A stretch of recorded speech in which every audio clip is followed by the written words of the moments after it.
हर हर महादेव, जय भोलेनाथ। नमस्कार दोस्तों, आप सभी का स्वागत है धर्म ज्ञान के मार्ग में। आज हम बात करेंगे कि साल 2025 में सावन पुत्रदता एकादशी कब है, 4 या 5 अगस्त।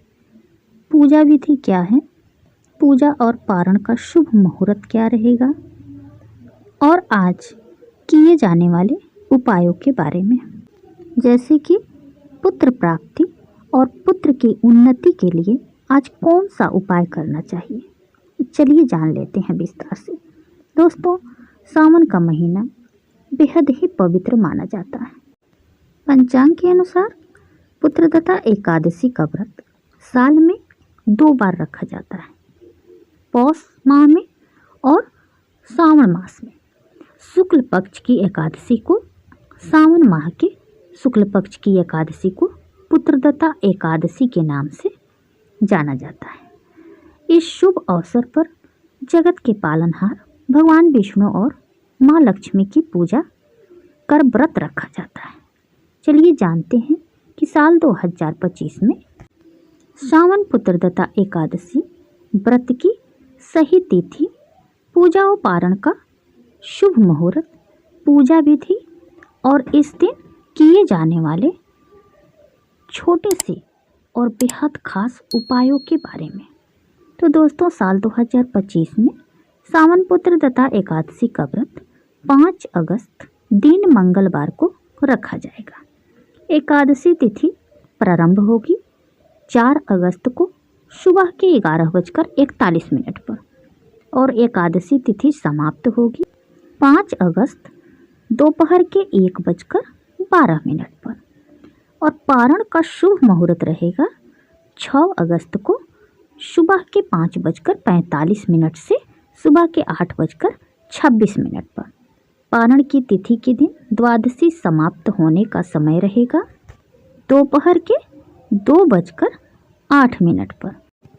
5 अगस्त 2025 सावन पुत्रदता एकादशी के दिन भगवान विष्णु की पूजा का शुभ मुहूर्त रहेगा सुबह के 5:45 से सुबह के 8:26 तक। अब चलिए जानते हैं कि सावन पुत्रदता एकादशी की पूजा विधि क्या है। दोस्तों, एकादशी के दिन सूर्योदय से पूर्व उठकर स्नान करना चाहिए। अब अपने पूजा स्थल में पहले गंगा जल से पवित्र कर लें। उसके बाद भगवान विष्णु और माता लक्ष्मी और श्री कृष्ण के बाल स्वरूप की प्रतिमा को आप एक चौकी पर पीले कपड़े बिछाकर स्थापित करें। उसके बाद घी का एक दीपक जलाएं। पूजा में तुलसी, फल, फूल और तिल का प्रयोग करें। इस दिन विष्णु सहस्त्र नाम का पाठ और व्रत कथा का श्रवण जरूर करना चाहिए। उसके बाद द्वादशी के दिन पुनः भगवान विष्णु की पूजा करने के बाद व्रत का पारण के शुभ मुहूर्त में ही कर लेना चाहिए। शास्त्रों के अनुसार पुत्रदशा एकादशी के दिन भगवान श्री कृष्ण के बाल स्वरूप की पूजा करनी चाहिए। इससे पुत्र रत्न की प्राप्ति होती है। एकादशी के दिन जरूरतमंद व्यक्ति को जल, अनाज, कपड़े, जूते, चप्पल आदि का दान अपने समर्थ अनुसार जरूर करना चाहिए।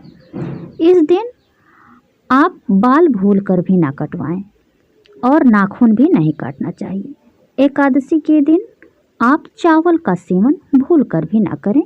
घर परिवार में जो व्रत नहीं रखता है उनको भी चावल का सेवन नहीं करना चाहिए। ऐसा माना जाता है कि एकादशी के दिन सभी पाप चावल में ही छिपे होते हैं, तो चावल वर्जित माना जाता है। भगवान को अक्षत के रूप में आप चावल भी ना चढ़ाएं, वहाँ पर आप तिल का प्रयोग करें। एकादशी के दिन तुलसी में जल नहीं देना चाहिए और तुलसी तोड़ना भी नहीं चाहिए, एक दिन पहले ही तोड़कर रख लें। आज के दिन एकादशी व्रत कथा जरूर सुनना चाहिए। व्रत के अगले दिन शुभ मुहूर्त में पारण करना चाहिए। दोस्तों, ऐसा माना जाता है कि इस दिन व्रत रखने से संतान की प्राप्ति का आशीर्वाद मिलता है। मान्यता है कि इस दिन भगवान विष्णु की पूजा करने से लोगों को संतान सुख की प्राप्ति होती है। और इस व्रत को करने से पापों का भी नाश होता है और मोक्ष की प्राप्ति होती है। यह व्रत पारिवारिक सुख शांति और संतान के उज्जवल भविष्य के लिए भी अत्यंत शुभ माना जाता है। यदि आप नियम धर्म का पालन करते हुए इस व्रत को रखते हैं तो जो भी आपकी इच्छा है वो जरूर पूर्ण होती है। जैसे कि एकादशी के व्रत 3 दिन का होता है।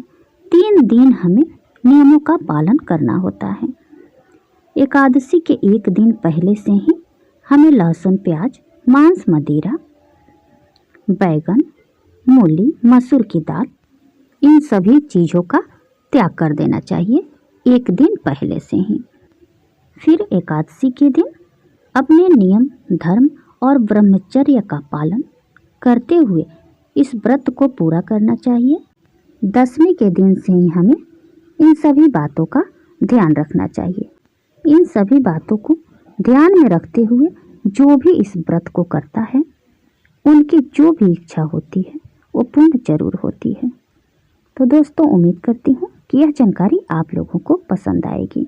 यदि जानकारी पसंद आए तो ऐसे ही वीडियो देखने के लिए यदि अभी तक आप लोग चैनल को सब्सक्राइब नहीं किए हैं, अगर डेली ऐसे ही वीडियो देखना चाहते हैं तो वीडियो को लाइक और चैनल को सब्सक्राइब कर बेल आइकन को ज़रूर दबाइएगा, जिससे कि जो भी वीडियो मैं अपलोड करूं सबसे पहले आप लोगों तक पहुंचे।